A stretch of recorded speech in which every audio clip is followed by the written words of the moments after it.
ఎంత బాగా చేసావు! ఆహా! ఇది కదా అసలైన బెండకాయ కర్రీ అని అప్రిషియేటెడ్ గ్యారంటీ కర్రీ అండి ఇది. బెండకాయ నచ్చని వారికి కూడా తినే విధంగా రుచిగా, జిగురు లేకుండా అద్భుతంగా చేసేద్దాం. పదండి. మనం లేత బెండకాయల్ని అరంగుళం తీసుకున్నాను నేను చపాతీలోకి. కర్రీలోకి అయితే ఒక అంగుళం కట్ చేయండి. పెద్ద సైజు 2 ఉల్లిపాయలు, 4 టమాటీలు, కొద్దిగా కరివేపాకు. ఇప్పుడు పొయ్యి వెలిగించి బాండీ పెట్టి 2 టేబుల్ స్పూన్ల ఆయిల్ వేసి మనం కట్ చేసి ఆరబెట్టుకున్న బెండకాయలు వేసి రంగు మారేంత వరకు వేపుకుందాం. Welcome back to my channel. It's your Mary Raj.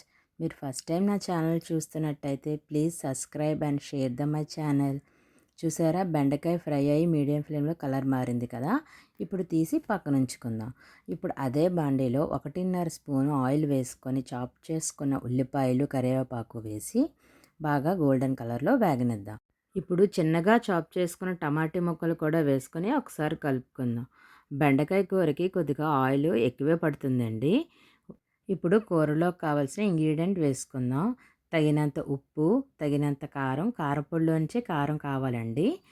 కొద్దిగా పసుపు, హాఫ్ స్పూన్ ధనియాల పొడి, హాఫ్ స్పూన్ అల్లం వెల్లుల్లి పేస్టు, కొద్దిగా గరం మసాలా, కొద్దిగా వేయించిన జీలకర్ర పొడి వేసుకొని మసాలాలన్నీ ఒకసారి కలుపుకొని 5 టేబుల్ స్పూన్ల వాటర్ పోసి మూత పెట్టి 2 మినిట్స్ మగ్గనిద్దామండి. చూడండి, మగ్గి అంతా బాగా ఉడికి ఇలా ఉంది కదా. ఈ స్టేజ్లోనే మనం పక్కకు తీసి పెట్టుకున్న బెండకాయ ముక్కలు వేసి ఈ మసాలా అంతా ముక్కలకి పట్టే విధంగా ఒక్కసారి కలుపుకొని మూత పెట్టి ఒక 2 నిమిషాలు మగ్గనిద్దామండి సిమ్లో. చూసారా, నూనె పైకి తేలిపోయింది కదండి.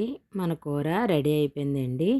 చూడండి, కలర్ఫుల్గా చూడడానికే కాదండి, రుచికి కూడా అమోఘంగా ఉంటుంది.